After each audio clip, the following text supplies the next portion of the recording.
दिन हो गए हाँ गल है केर बिना गल है केर बिना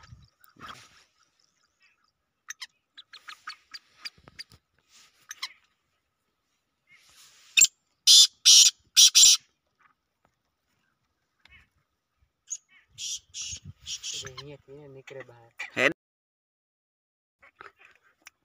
चुप कराने वाला गलान से दिया था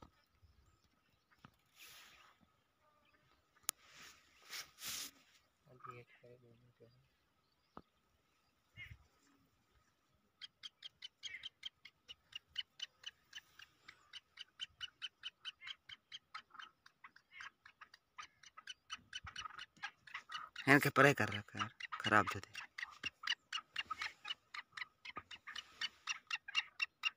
बोल भैया टिच टिच टिच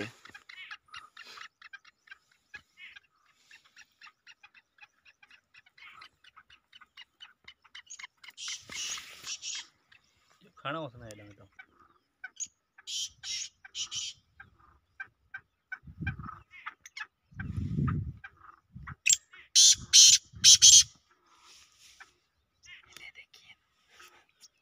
मुस्तफा हिले देखिए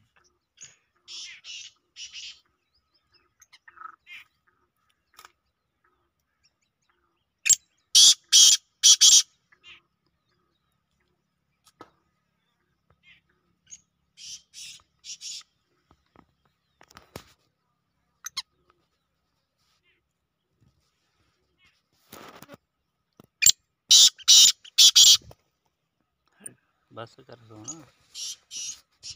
बोल पे जा बोल कर